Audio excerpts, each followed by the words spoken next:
Hi, we're in the garden and I'm gonna show you how I propagate my currants.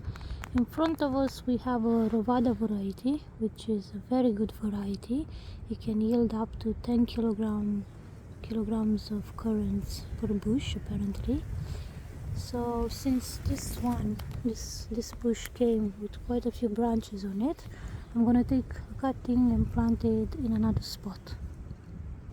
Since I have to pick one of these branches, I think I'm going to pick this one because it will be shaded by the others. I could also pick this one or this one or this one. There's quite a few of them here together, so I think the bush will be okay if I thin it a little bit. The other ones have fewer branches, so I'll take a cutting from this and stuck it in the ground where I want to plant it.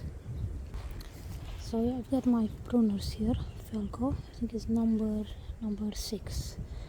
Very good pruners, and it's very simple, nothing complicated.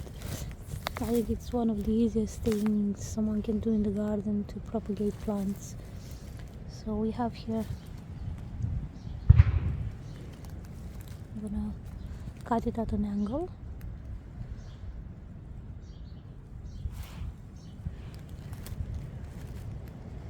I'll cut it quite close to the main stem.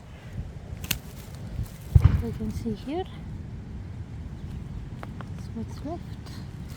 And we have quite a good size stick that I'm going to plant. I could also take, as mentioned, other branches, but for now I just want to do this one in the missing spot. You can see here the row of Rovada currants. Okay, so here we are where the pruners are. There's a missing bush there where I planted previously. It was attacked. It was munched on by a cow.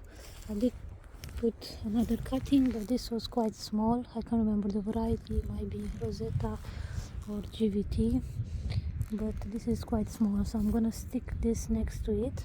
Since this is larger, I will remember which one it is.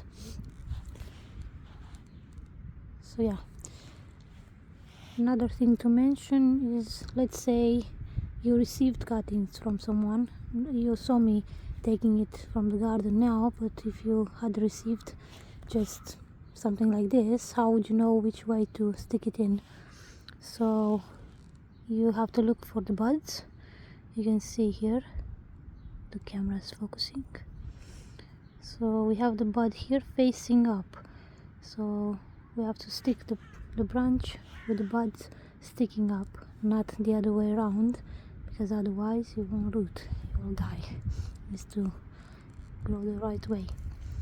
So I think I'll plant it like this. You can also trim it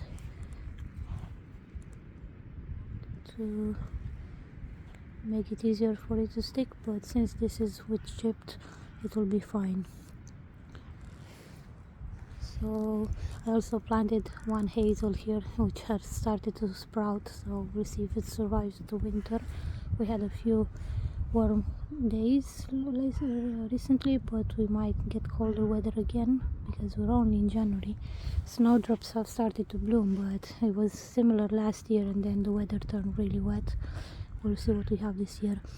But anyway, back to the Rovada currant, which, yeah, it's a great variety. I can't wait.